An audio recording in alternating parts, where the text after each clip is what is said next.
اللہ فرماتا ہے جو لوگ اپنے مال کو اللہ کی راہ میں خرچ کرتے ہیں ان کی مثال ایسے ہے کہ جیسے کہ ایک دانہ اور اس ایک دانے میں 700 بالیاں ہیں، خوشے ہیں، اور فرمایا ہر بالی میں 100 دانہ ہے۔ یعنی تم اللہ کی راہ میں مال خرچ کرتے ہو، اللہ رب العزت نے اس کی مثال فرمائی اور مثال بیان کر کے کہا کہ میں اسے 700 گنا تک اجر کے اعتبار سے بڑھا دیتا ہوں۔ حالانکہ تم ایک شے خرچ کر رہے ہو، اجر تو اس کا ایک بنتا ہے اگر کوانٹٹی کے اعتبار سے دیکھا جائے، لیکن میں اسے 700 گنا زیادہ کر کے تمہیں اجر دیتا ہوں، تیرے نامہ اعمال کے اندر لکھتا ہوں۔ اور پھر فرمایا واللہ یضاعف لمن یشاء، اللہ جس کو چاہتا ہے فراوانی عطا کر دیتا ہے، اس سے اجر بڑھا بھی دیتا ہے۔ یعنی میں نے تو اللہ کہتا ہے صرف مثال دی ہے تمہیں سمجھانے کے لیے، یہ 700 کی یہ دانے کی مثال تمہیں سمجھانے کے لیے دی ہے، ورنہ واللہ یضاعف لمن یشاء، اللہ جس کے لیے چاہے بڑھا سکتا ہے۔ یعنی 700 سے بھی بڑھ کے اللہ اجر تمہیں عطا فرماتا ہے۔ اور پھر آگے اللہ خود فرماتا ہے واللہ واسع علیم، اللہ بڑی وسعت والا ہے اور جاننے والا ہے، اس کی وسعتوں میں کمی نہیں ہے۔ اور اگر یہ میں 700 کی مثال دے رہا ہوں تو اللہ کہتا ہے یہ صرف تمہیں سمجھانا مقصود ہے، ورنہ ہماری رحمت ہمارے فضل کا کنارہ ہی کوئی نہیں ہے۔ ہم عطا کرنے پہ آئیں تو جتنا چاہے ہم عطا کریں، ہمیں تو کوئی پوچھنے والا نہیں ہے۔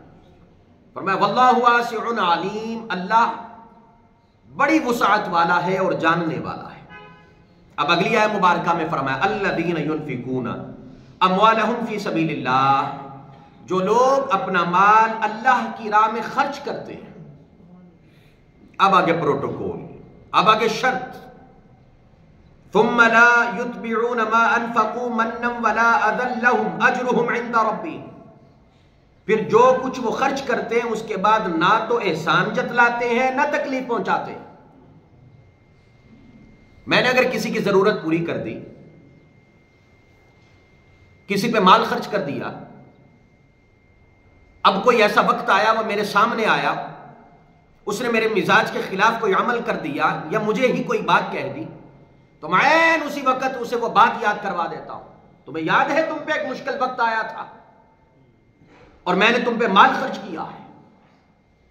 اللہ کہتا ہے ثم لا يتبعون ما انفقوا منا ولا اذى، پھر جو کچھ وہ خرچ کرتے ہیں اس کے بعد نہ تو احسان جتلاتے ہیں اور نہ ہی تکلیف پہنچاتے ہیں۔ یعنی ان کا یہ طرز عمل نہیں ہوتا کہ کسی کو جتلانا کہ میں نے تمہارا ساتھ دیا تھا مشکل میں۔ ایک تو یہ ہے کہ ہم کسی فرد پہ یا معاشرے کے کسی فرد پہ، رشتہ دار پہ خرچ کریں اور احسان نہ جتلائیں۔ دوسرا عمل کیا ہے وہ ذرا غور سے سنیے گا۔ کوئی بندہ ہے وہ ادارہ چلا رہا ہے یا مسجد کا کام ہے، آپ نے اس میں خرچ کر دیا، اور یاد رکھیے گا اللہ کی راہ میں خرچ کرنا، انفاق فی سبیل اللہ کی جو اصطلاح بولی جاتی ہے اور زکوٰۃ کے مصرف میں بھی یہ آیا ہے، یہ خاص اللہ کے دین پہ خرچ کرنے کے اعتبار سے ہے۔ باقی اصطلاحات، 5 اصطلاحات جو ہیں وہ غرباء کے لیے، مساکین کے لیے، اور ایک اصطلاح اللہ کے دین پہ خرچ کرنے کے لیے۔ اب آپ نے غرباء پہ خرچ کیا تو احسان جتلا دیا، اور اگر آپ نے دین پہ خرچ کیا، مسجد پہ خرچ کیا، کرنے کے بعد اب آپ نے یہ چاہا کہ میں نے خرچ کیا ہے، میں مسجد پہ خرچ کرتا ہوں، لہٰذا اب کوئی بھی بات ہے وہ میری مانی جائے، چاہے وہ شریعت کے خلاف ہی کیوں نہیں ہے، کہ میں خرچ کر رہا ہوں، میں نے مسجد کو دیا، یہ کام میں نے کروایا، فلاں ادارے میں، فلاں مدرسے میں نے یہ خرچ کیا، میں نے یہ دیا، لہٰذا میری بات مانی جائے۔ ہاں اگر وہ شریعت کے مطابق کر رہا ہے پھر تو درست ہے، پھر تو حرج کوئی نہیں، وہ تو کوئی بھی کر سکتا ہے، لیکن بات بھی اس کی شریعت کے خلاف ہے، لیکن صرف اس بات پہ کہ میں نے دیا تھا لہٰذا میری مانی جائے، تو یہ ایسے ہی ہے جیسے احسان جتلایا جا رہا ہے۔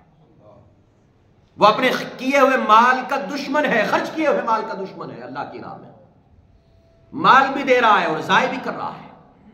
اب سنیے اللہ فرماتا ہے پہلا پروٹوکول، پہلی شرط یہ ہے کسی کو مال دینا ہے تو پھر بھول جاؤ، زندگی بھر احسان نہیں جتلانا، تکلیف نہیں دینی، اللہ کہتا ہے لہم اجرہم عند ربہم، ایسے لوگ کہ جو مال خرچ کرتے ہیں اور لوگوں کو احسان نہیں جتلاتے، تکلیف نہیں دیتے، لہم اجرہم عند ربہم، فرمایا ان کا اجر ان کے رب کے پاس محفوظ ہے، اللہ کو پتا ہے۔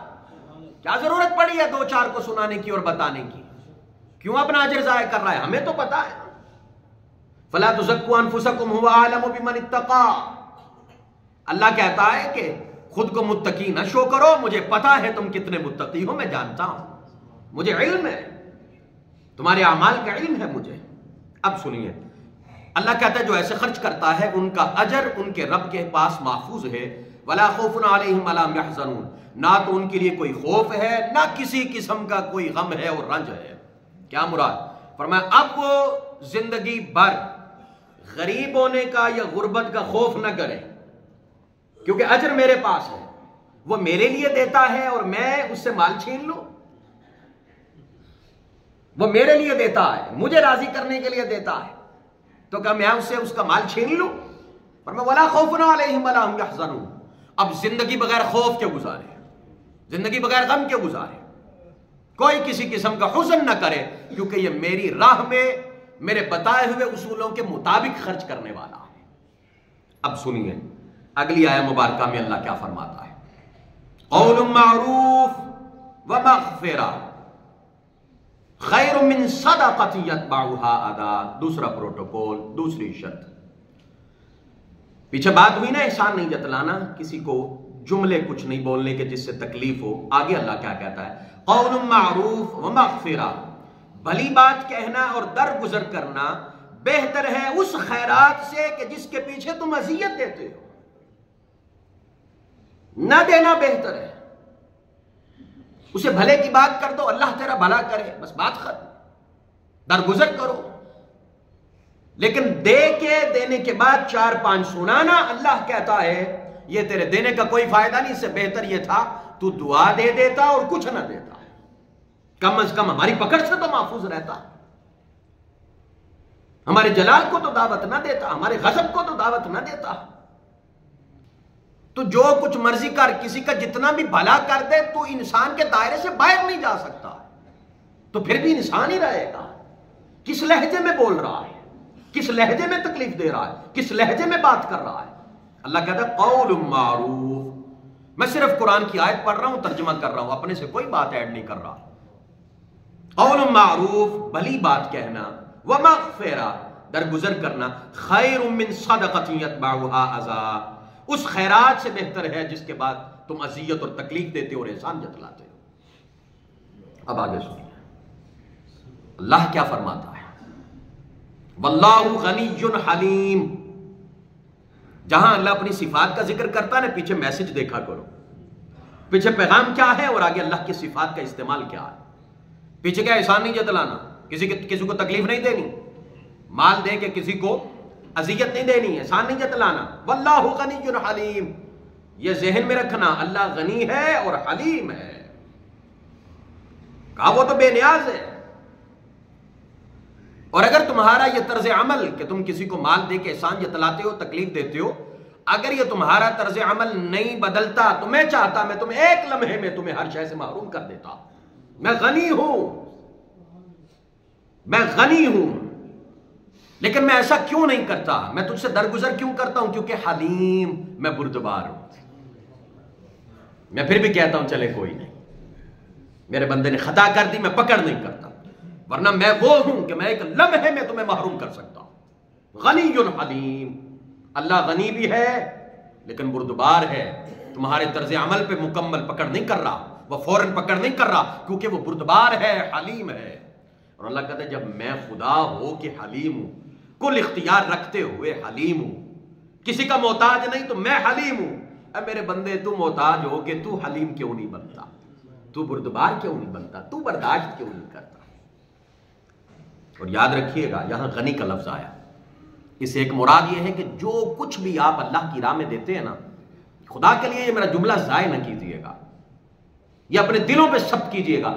آپ اللہ کی راہ میں جو کچھ بھی دیتے ہیں وہ بندے کو نہیں دیتے، وہ آپ اللہ کو دیتے ہیں، یہ ذہن میں رکھ کے دیا کریں۔ واللہ غنی حلیم، اب جو کچھ بھی دیتے ہیں سامنے جو کھڑا ہے آپ اسے نہیں دے رہے، آپ کس کو دے رہے ہیں؟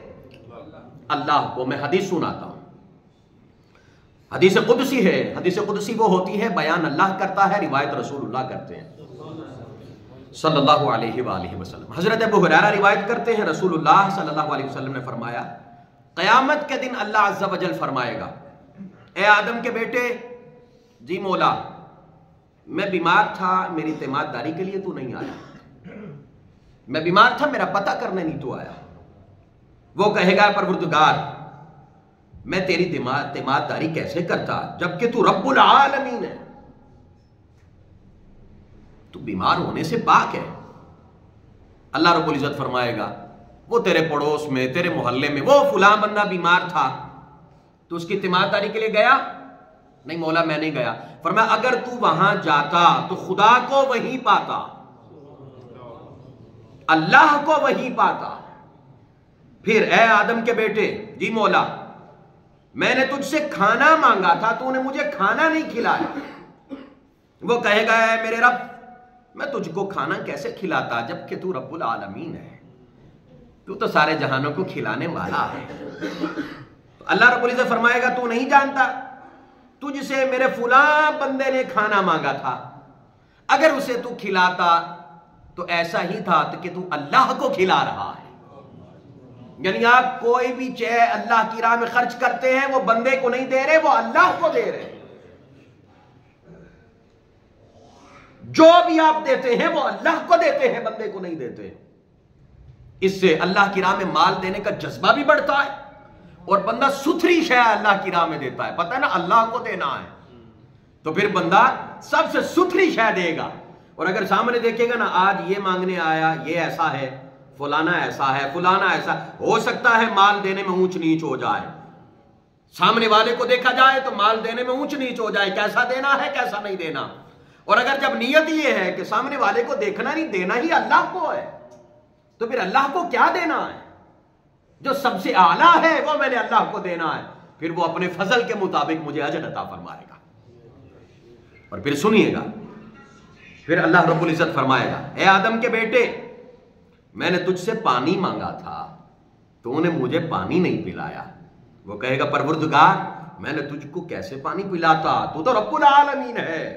اللہ فرمائے گا فلاں وقت میں تجھ سے میرے ایک بندے نے پانی مانگا تھا، پانی پلا دیتا، یہ ایسا ہی تھا جیسے خدا کو پلا رہا ہے، جیسے اللہ کو پلا رہا ہے۔ اللہ غنی حلیم، اللہ غنی بھی ہے اور اللہ بردبار بھی ہے۔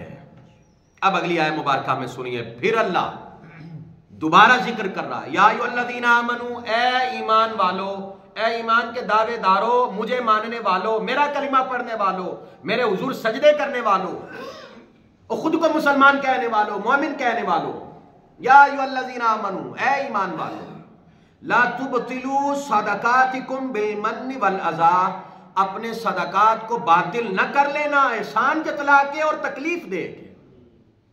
یہ دوسری مرتبہ اللہ پھر ذکر کر رہا ہے، اس سے پتہ ہی چلتا ہے کتنی بری شے ہے کسی کو مال دے کے احسان جتلانا۔ پہلے بھی اللہ ذکر کر رہا ہے، اب پھر اللہ کر رہا ہے اے ایمان والو لا تبطلوا صدقاتکم، قرآن کی نص ہے، ضائع ہو جاتے ہیں صدقات، باطل ہو جاتے ہیں صدقات، بالمن والاذی، احسان جتلا کے اور اذیت دے کے۔ اب فرمایا کلذی، اب اللہ کہتا ہے اس کی مثال، یہ جو احسان جتلاتا ہے نا لوگوں کو تکلیف دیتا ہے مال دے کے، اللہ کہتا ہے میں اس کی مثال دیتا ہوں تاکہ تمہیں سمجھ آ جائے، کیونکہ تم بات مثال سے آسانی سے سمجھ لیتے ہو۔ کلذی ينفق مالہ رئاء الناس، اس شخص کی طرح ہے یہ جو اپنا مال خرچ کرتا ہے لوگوں کو دکھانے کے لیے۔ فرمایا یہ دونوں ایک کیٹیگری میں ہیں، احسان جتلانے والا، اذیت دینے والا، اور لوگوں کو دکھا کے مال خرچ کرنے والا۔ فرمایا یہ ایک ہی کیٹیگری میں دونوں آتے ہیں۔ اگلا جملہ سنیے گا، قرآن ہے، اللہ کہتا ہے وَلَا يُؤْمِنُ بِاللَّهِ وَالْيَوْمِ الْآخِرِ، ان کا ایمان نہ اللہ پہ ہے نہ آخرت پہ ہے۔ اگر اللہ پہ ہوتا تو احسان جتلاتے، اگر اللہ پہ ہوتا تو ریاکاری کرتے، لوگوں کو دکھاتے، اگر لوگوں کو دکھانے کے لیے یہ بات کہہ رہا ہے کہ لوگ مجھے سخی کہیں، تو پھر بتاؤ ایمان لوگوں پہ ہے یا میری ذات پہ ہے؟ وَلَا يُؤْمِنُ بِاللَّهِ وَالْيَوْمِ الْآخِرِ، فرمایا یہ ایمان نہیں رکھتا اللہ پہ اور آخرت پہ۔ بڑے تعجب کی بات نہیں، پیچھے اللہ کہہ رہا ہے اے ایمان والو، آگے کہہ رہا ہے ایمان نہیں ہے اللہ پہ اور آخرت پہ۔ کیا مراد؟ فرمایا یہ درمیان میں جو عمل ہے تمہارا، احسان جتلانا، اذیت دینا، ریاکاری کرنا، یہ ایسا ہی ہے کہ جیسے تم اللہ پہ ایمان نہیں رکھتے، اللہ کو مانتے ہوئے بھی اللہ پہ ایمان نہیں رکھتے۔ قرآن میں آیا نا یا ایھا الذین آمنوا آمنو، اے ایمان والو ایمان لاؤ۔ کیا مراد؟ فرمایا تمہارے ہر عمل میں اللہ کی رضا شامل ہونی چاہیے، تب تمہارا ایمان کامل ہے، ورنہ قانونی مسلمان ہیں آپ۔ اب آگے اللہ رب العزت نے فرمایا، اب اس پہ ایک حدیث ذرا سن لیجئے گا، ریاکاری، میں نے دروس میں بھی یہ بات ذکر کی تھی، ریاکاری کسی کو دکھلاوے کے لیے، چاہے نماز ہے، روزہ ہے، آپ کا کوئی بھی عمل ہے، ریاکاری آ گئی تو وہ عمل سرے سے ہی جاتا رہا، اور اس کیٹیگری میں آئے گا وَلَا يُؤْمِنُ بِاللَّهِ وَالْيَوْمِ الْآخِرِ، نہیں ہے اس کا ایمان اللہ پہ اور آخرت پہ۔ حدیث مبارکہ سنیے گا، آقا علیہ الصلوۃ والسلام نے فرمایا من صلی یراعی فقد اشرک، جس نے دکھلاوے کے لیے نماز پڑھی اس نے شرک کیا ہے۔ فرمایا من صام یراعی فقد اشرک، جس نے دکھلاوے کے لیے روزہ رکھا ہے اس نے شرک کیا ہے۔ ومن تصدق یراعی فقد اشرک، جس نے کسی کو دکھانے کے لیے صدقہ کیا ہے اس نے شرک کیا ہے۔ ظاہری بات ہے شرک ہے تو اللہ کہہ رہا ہے نا وَلَا يُؤْمِنُ بِاللَّهِ وَالْيَوْمِ الْآخِرِ، اگرچہ شرک صغیر ہے کہ جس سے بندہ کافر نہیں ہوتا، لیکن اس کا ایمان اگر اللہ پہ ہو تو یہ خیال بھی نہیں آنا چاہیے۔ اب آگے سنیے گا، اللہ پھر مثال دے کے سمجھاتا ہے، فرمایا یہ جو لوگ ریاکاری کے لیے، اللہ کہتا ہے مجھے پتا ہے، میں جانتا ہوں، میرے علم ہے، میں خبر رکھتا ہوں تمہاری نیتیں کیا ہیں، لوگوں کو نہیں پتا، مجھے پتا ہے۔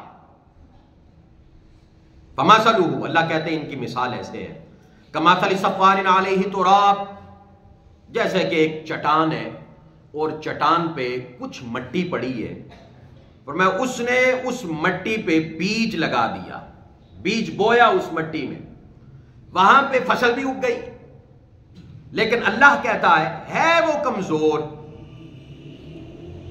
ہے وہ کمزور، فَأَصَابَهُ وَابِلٌ فَتَرَكَهُ صَلْدًا، پھر اس پر زوردار بارش پڑے تو وہ بالکل پتھر صاف ہو جائے گا، کیونکہ اس کی جڑ نہیں ہے، نیچے پتھر ہے، اوپر مٹی ہے، آپ نے بیج بویا، فصل اگ گیا، تیز بارش ہوئی، پتھر صاف ہو گیا، وہ جو کچھ اوپر تھا سارے کا سارا جاتا رہا، محنت ضائع ہو گئی۔ اللہ کہتا ہے یہ جو ریاکاری کر کے مال خرچ کرتے ہیں ان کی مثال یہ ہے، خرچ بھی کر رہے ہیں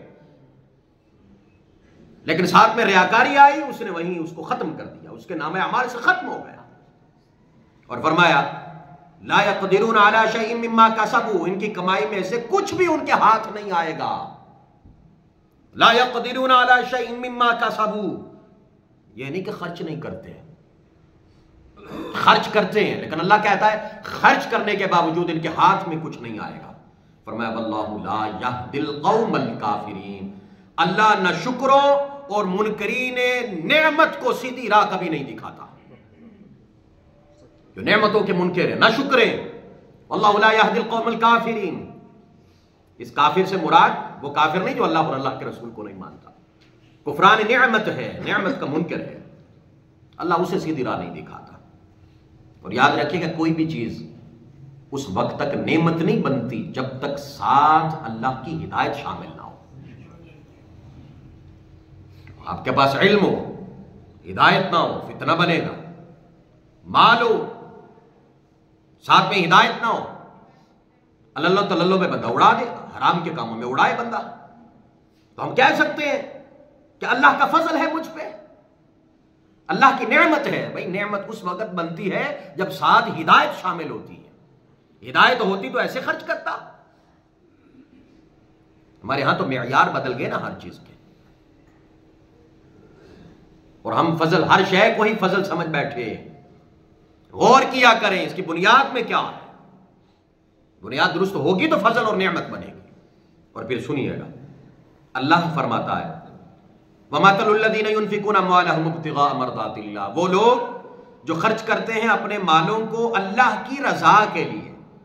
اب دوسروں کی مثال آ گئی. اللہ کو راضی کرنا مقصد ہے، انہیں نہیں خبر سامنے کون ہے کون نہیں ہے، انہیں نہیں کہ کوئی انہیں سخی کرے واہ واہ کرے، نہیں بھائی، غرض ہی نہیں ہے. ہم نے اللہ کے لیے دیا ہے، وہ جانتا ہے، اسے پتا ہونا چاہیے، اور اسے پتا ہے. بندے کو بتا کہ تو ہم نے اپنا یہ عمل ضائع کروانا ہے. فرمایا وہ لوگ کہ جو اپنا مال خرچ کرتے ہیں اللہ کی رضا کے لیے، وَتَثْبِيتًا مِّنْ أَنفُسِهِمْ، اور اپنے دلوں کو جمائے رکھنے کے لیے، اللہ کے ساتھ جوڑے رکھتے ہیں وہ لوگ. فرمایا ان کی مثال کمثل جنت بربوہ، اس باغ کی مانند ہے جو بلندی پر واقع ہے. اونچائی پہ ایک باغ ہے، اللہ ان کی مثال دے رہا ہے. اور یہ بات ذہن میں رکھیے گا، یہ قدرتی باغ کا تصور ہے، اور یہ اونچائی پہ ہو اور اس کے دامن میں نہریں بہتی ہو، یہ آئیڈیل باغ کہا جاتا ہے عرب کے اندر. اس کی مثال دی جا رہی ہے کمثل جنت بربوہ، اس باغ کی مانند ہے جو بلندی پہ ہے. اصابہ وابل، اب اگر اس باغ پر زوردار بارش برسے، فآتت اکلها ضعفین، تو پھل دگنا ہو جائے گا. اللہ کہتا ہے دگنا ہو جائے گا. فَإِلَّمْ يُصِبْهَا وَابِلٌ فَتَلْ، اللہ کہتا ہے ہاں اگر زوردار بارش نہ بھی ہو تو ہلکی پھلکی سی پھوار کے ساتھ بھی اللہ اسے دگنا کر دیتا ہے. شبنم کے قطرے بھی پڑے کیونکہ بلندی پہ ہے. فرمایا اس کا پھل زیادہ ہو جائے گا. اب آگے اللہ پھر وہی کوشن دے رہا ہے وَاللَّهُ بِمَا تَعْمَلُونَ بَصِيرٌ، جو کچھ تم کر رہے ہو اللہ دیکھ رہا ہے. تم دسترخوان لگا رہے ہو دکھاوے کے لیے یا اللہ کے لیے، اللہ کو پتا ہے. اور تم اگر کسی ادارے کے ساتھ تعاون کر رہے ہو تو اللہ کو پتا ہے تمہاری نیت کیا ہے. تم اللہ کی راہ میں خرچ رہے ہو کہ چلے ٹیکس سے بچ جائیں، پریشر کم ہو، اللہ کو پتا ہے تمہاری نیت کیا ہے. واللہ بصیر بما تعملون، اللہ دیکھنے والا ہے جو کچھ تم کرتے ہو. اور ایک تو یہ ہے نا کہ یہ جو اللہ کی راہ میں خرچ کر رہا ہے اس کے لیے یہ کوشن دیا گیا ہے. ایک بات ذہن میں رکھیے گا، کوئی بندے نے اگر دسترخوان لگایا ہے اس کا معاملہ اللہ جاننے والا ہے. مجھے اور آپ کو اختیار نہیں ہے کہ اس کی نیت پہ شک کریں. یہ صرف ان کے لیے کوشن ہے کہ وہ اپنی نیتیں درست کریں. لیکن مجھے یہ اختیار نہیں میں کسی کا دسترخوان دے کے میں یہ کہوں یار یہ تو لوگوں کو دکھانے کے لیے کر رہا ہے. یہ بدگمانی ہے، یہ منع. لیکن جو دسترخوان لگا رہا ہے اللہ کی راہ میں خرچ کر رہا ہے اس کی نیت اللہ جانتا ہے. یہ ان کے لیے اللہ نے پروٹوکولز بتائے. اور پھر آگے فرمایا اَيَوَدُّ أَحَدُكُمْ أَن تَكُونَ لَهُ جَنَّةٌ مِّن نَخِيلٍ وَأَعْنَابٍ تَجْرِي مِن تَحْتِهَا الْأَنْهَارُ. قربان جائیں اللہ پہ، کیسے مثالیں دے دے کے بات سمجھا رہا ہے. فرمایا کیا تم میں سے کوئی یہ پسند کرے گا؟ اچھا اب دیکھیں نا قرآن کو ذرا غور کریں، اللہ ہم سے بات کر رہا ہے. اَيَوَدُّ أَحَدُكُمْ أَن تَكُونَ لَهُ جَنَّةٌ مِّن نَخِيلٍ وَأَعْنَابٍ تَجْرِي مِن تَحْتِهَا الْأَنْهَارُ. چشم تصور میں جائے، اللہ کہہ رہا ہے. اس آیت کو سنیں تو چشم تصور میں ہو کہ اللہ خطاب کر رہا ہے قرآن کی صورت میں. اللہ کہتا ہے کیا تم میں سے کوئی یہ پسند کرے گا کہ اس کے پاس کھجوروں اور انگوروں کا ایک باغ ہو؟ یہ بھی عرب میں آئیڈیل باغ سمجھا جاتا ہے. فرمایا آگے جس کے دامن میں نہریں بہتی ہوں.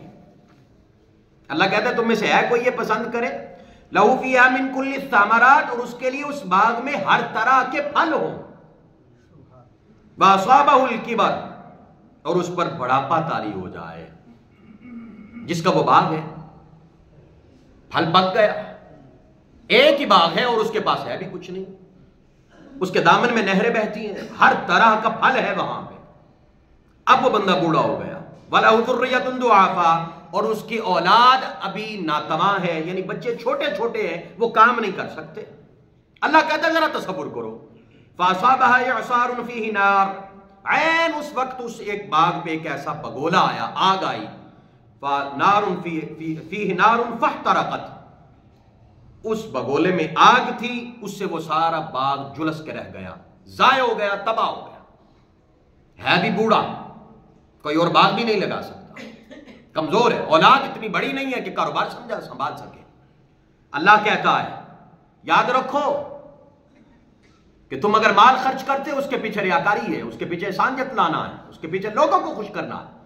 پھر اس بوڑھے بندے کی مثال ہے کہ باغ کتنا خوبصورت تھا، اچانک آگ آئی، اس نے تباہ کر دیا، اب اولاد بھی اس کا کاروبار نہیں سنبھال سکتی، وہ خود بھی کمزور ہے، کاروبار بھی نہیں کر سکتا، ایسا محتاج ہو گیا۔ فرمایا کہ ایسا ہی ہے اس بندے کا حال جو ریاکاری کرتا ہے اور لوگوں کو خوش کرنے کے لیے مال خرچ کرتا ہے۔ فرمایا میدان محشر آئے، اللہ کے حضور آئے اور بڑا خوش ہو کہ میں نے تو بڑا مال اللہ کی راہ میں خرچ کیا ہے، سارا کچھ اللہ کی راہ میں دیتا رہا ہوں، نامہ اعمال کھلے اس آگ کی مانند، کچھ نہ نکلے۔ اب بوڑھا ہو گیا، کیا مراد؟ اب واپس پلٹ کے نہیں جا سکتا۔ اب میدان معاشر اللہ کے حضور کھڑا ہے، کھاتا کھلا کچھ بھی نہیں، اس کے پلے کچھ نہیں رہا۔ اللہ کہتا ہے ذرا غور تو کرو پھر حال کیا ہوگا۔ اب دوبارہ عمل کے لیے موقع بھی نہیں دیا جا رہا، نہیں بھیجا جا رہا دنیا میں کہ جا کے دوبارہ عمل کرو۔ اب سنیے گا، فرمایا کذالک یبین اللہ لکم الآیات لعلکم تتفکرون۔ فرمایا اللہ تعالیٰ اپنی آیات تمہارے لیے واضح کرتا ہے تاکہ تم غور و فکر کرو۔ اب آگے اللہ رب العزت فرماتا ہے، وقت ختم ہو رہا ہے، میں آیات درمیان میں چھوڑ کے اپنا میسج مکمل کرنا چاہوں گا۔ یا ایھا الذین آمنوا، اے ایمان والو، انفقوا من طیبات ما کسبتم، اپنے کمائے ہوئے پاکیزہ مال سے خرچ کرو۔ ہمیں حرام کی کمائی سے قبول نہیں ہے کہ تم حرام کما کے اور اس میں صدقہ دے کے کہو کہ اللہ حلال کر دے گا۔ فرمایا میں خدا حرام کے مال سے تمہاری زکات بھی قبول نہیں کرتا۔ تمہیں پتا ہے تم کس کو دے رہے ہو؟ اللہ کو دے رہے ہو، اور دھوکہ تم اللہ کو دے سکتے ہو؟ یا ایھا الذین آمنوا، اے ایمان والو، انفقوا من طیبات ما کسبتم، فرمایا اپنے کمائے ہوئے پاکیزہ مال سے خرچ کرنا ہے، ومما اخرجنا لکم من الارض، اور اس میں سے خرچ کرو جو کچھ ہم نے تمہارے لیے زمین سے نکالا ہے، ولا تیمموا الخبیث منہ تنفقون، اور فرمایا کہ اس میں سے ردی کے مال کا ارادہ نہ کرو کہ اللہ کی راہ میں خرچ کرنا۔ ردی کا مال نہیں جسے تم خود پسند نہیں کرتے، وہ تم اللہ کی راہ میں دیتے ہو، تم اپنی ذات کے لیے پسند کرو گے؟ میں نے پہلے کہا نا، جو کچھ آپ دے رہے ہوتے ہو وہ کس کو دے رہے ہوتے ہو؟ اللہ کو، بندے کو نہیں دے رہے ہوتے۔ اب اللہ کہہ رہا ہے مجھے تم دے رہے ہو وہ جو تم خود کے لیے پسند نہیں کرتے۔ تیرے ایمان کا حال یہ ہے، تیری ذات کے لیے تجھے وہ پسند نہیں، میرے لیے وہ پسند ہے۔ اب اللہ کیا فرماتا ہے؟ اللہ کہتا ہے ہاں ذرا غور کر، ذرا سوچنا اس بات پہ، جو ردی کا مال ہے، یعنی جسے تم پسند نہیں کرتے، اپنے لیے حقیر جانتے ہو، تم مجھے دیتے ہو، اللہ کہتا ہے ذرا تصور کر، جو مانگنے والا آیا تو اس کی جگہ پہ ہے، وہ تیری جگہ پہ ہے۔ اب ذرا غور کر، اللہ مثال دے کے سمجھا، وَلَسْتُمْ بِآخِذِيهِ إِلَّا أَن تُغْمِضُوا فِيهِ، اب وہ تمہیں ردی کا مال دے تو اللہ کہتا ہے تم ہرگز نہیں لوگے اس کو، اور اگر لوگے بھی تو تم خوشی کے ساتھ نہیں لوگے، بڑی کراہت کے ساتھ لوگے۔ ذرا اس جگہ پہ کھڑے ہو جاؤ، اللہ کہتا ہے اس کو اپنی جگہ پہ کھڑے کرو، اب دو ذرا، اب ذرا ہاتھ ایسے یوں کر کے تصور کرو کہ میں لوں گا یہ، وَلَسْتُمْ بِآخِذِيهِ إِلَّا أَن تُغْمِضُوا فِيهِ، فرمایا تم نہیں لوگے مگر آنکھیں بند کر کے، چشم پوشی کر کے لوگے۔ فرمایا جب تم خود اپنے لیے پسند نہیں کرتے، مجھے یہ دیتے ہو، تم نے اللہ کو دینا ہے اور مجھے یہ دیتے ہو۔ وَلَسْتُمْ بِآخِذِيهِ إِلَّا أَن تُغْمِضُوا فِيهِ، آگے اللہ پھر کہتا ہے وَاعْلَمُوا، خبردار رہنا، ان اللہ غنی حمید، اللہ غنی بھی ہے، وہ سب کو دینے والا ہے۔ تیرا کوئی ایسا کمال نہیں تھا کہ میں نے تمہیں دیا ہے، یہ میرا فضل تھا، میں نے اس لیے دیا ہے۔ غنی بھی ہے اور حمید بھی ہے، اس کی حمد کی جاتی ہے، تم نہ بھی کرو تب بھی کی جاتی ہے۔ اب اگلی آیت مبارکہ سنیے، فرمایا الشیطان یعدکم الفقر ویأمرکم بالفحشاء، شیطان تمہیں فقر کا اندیشہ دلاتا ہے اور بے حیائی کے کاموں کی ترغیب دیتا ہے۔ اب دینے لگے نا، شیطان وسوسہ ڈالے گا، 100 ہے تو 1000 میں سے 900 رہ جائے گا، یہ خیال آئے تو الشیطان یعدکم الفقر، شیطان تمہیں وہ فقیری اور غریبی ہونے کا کیا کرتا ہے؟ اندیشہ دلاتا ہے۔ اب اللہ کہتا ہے یہ تو شیطان کرتا ہے. واللہ یعدکم مغفرۃ منہ وفضلا، اور اللہ وعدہ کر رہا ہے وہ تمہیں بخشے گا بھی اور زیادہ دے گا تمہیں. اب بتا تو کس کے شیطان کی بات میں آتا ہے یا میری بات کو سمجھتا ہے؟ یا تجھے میری بات پہ یقین ہے تو پھر غربت کا اندیشہ کیوں؟ پھر غریبی کا ڈر کیسا؟ دے، میں نے وعدہ کیا واللہ یعدکم مغفرۃ منہ وفضلا.